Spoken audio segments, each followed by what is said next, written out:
For the 7,000, what made them not to bow their knees? Huh? It was because they feared the Lord. What will make you to be faithful to your wife? Forget all those promises. I will do that. If you don't fear the Lord,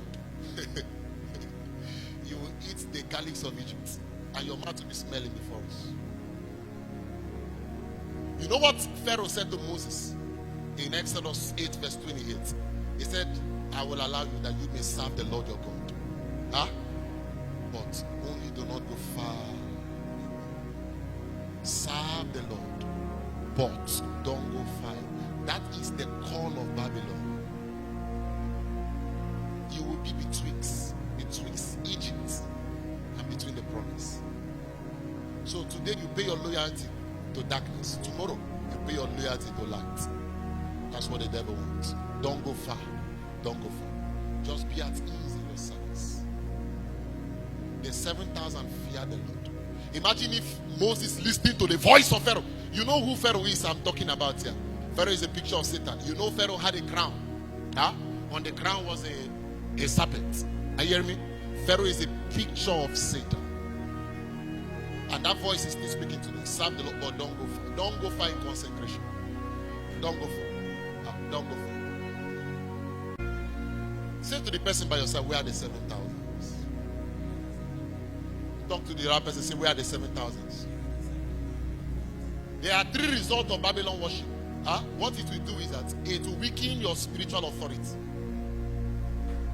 Babylon worship will weaken your spiritual authority. The next thing it will do is that it will keep you in captivity. If Israel didn't go far, you think they will be free from Pharaoh? You think they'll be free from their tax masters? Any day they touch Pharaoh, Pharaoh will come and carry them again. If they didn't go far, your spiritual authority will be weakened. You will be in captivity. And the third result of Babylon worship is that a generation will be singing hymns and heading to hell and end in destruction because they didn't fear God. You think Michael was different from Lucifer? Lucifer was decorated according to Ezekiel 28. Michael was also decorated as a prince. They are princes in their realms, but hear me, Michael feared the Lord. Some people say angels, they don't have a mind of their own and all of that, that they are like robots. If they are like robots, why will Lucifer rebel? Why will Lucifer rebel? Just like you have a mind of your own, God gave angels. The angel that decided to be with the Lord now is that they decided to be with him. Anyone that decides not to have the ability to rebel, and the same order, Michael will still cast that one out. If I'm not rightly dividing, after this, come and talk to me according to scriptures. At least I try to study my Bible. So the angels that remained was because they feared the Lord. And that thing that was in the temple, Moses put that because it was a picture of what was above. The lampstand of the fear of God was there. That was the 7th lampstand. That was what kept the 7,000. Our spiritual authority in our generation today has been weakened. How many churches are in Owerri? How many churches are here?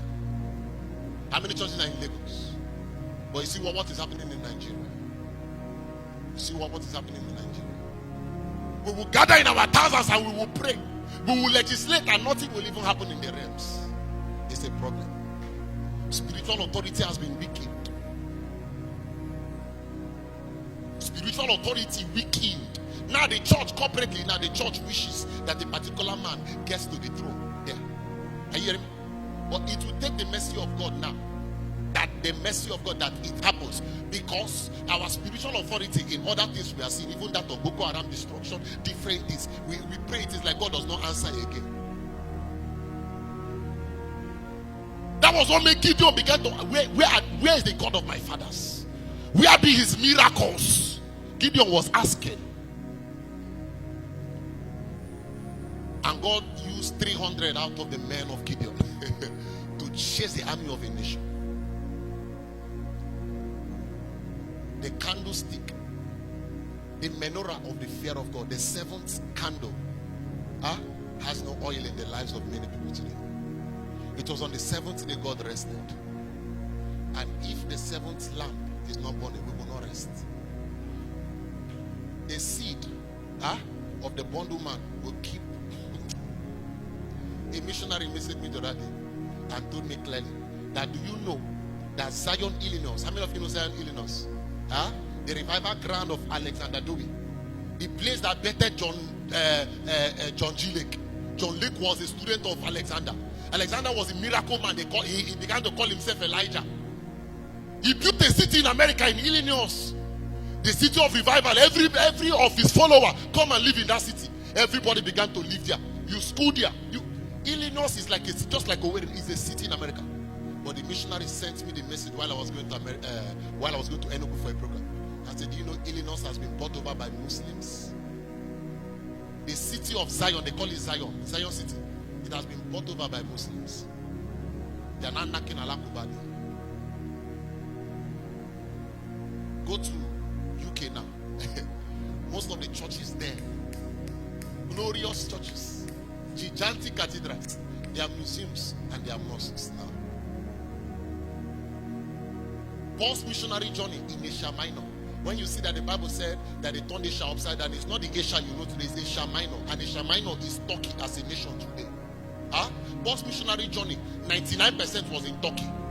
The church in Laodicea, the church in Smyrna, the church in Philadelphia, the church in Thyatira, the church in Sardis, all 7 churches, they are in one country today called Turkey.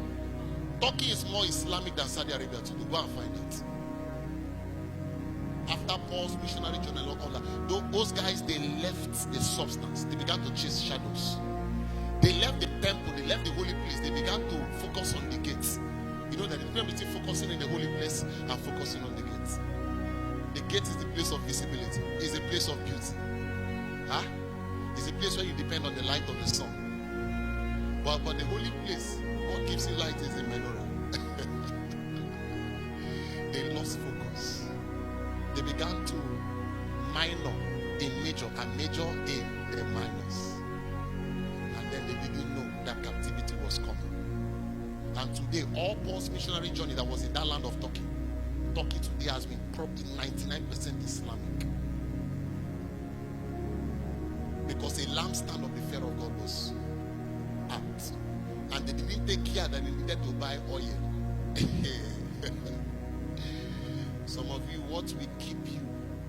What will help you fulfill the assignment of God upon your head? It's not all those things you are going to church and doing like all those ones. That's not what we are talking about. What will preserve your calling? What will preserve your soul is the spirit of the fear of God. Men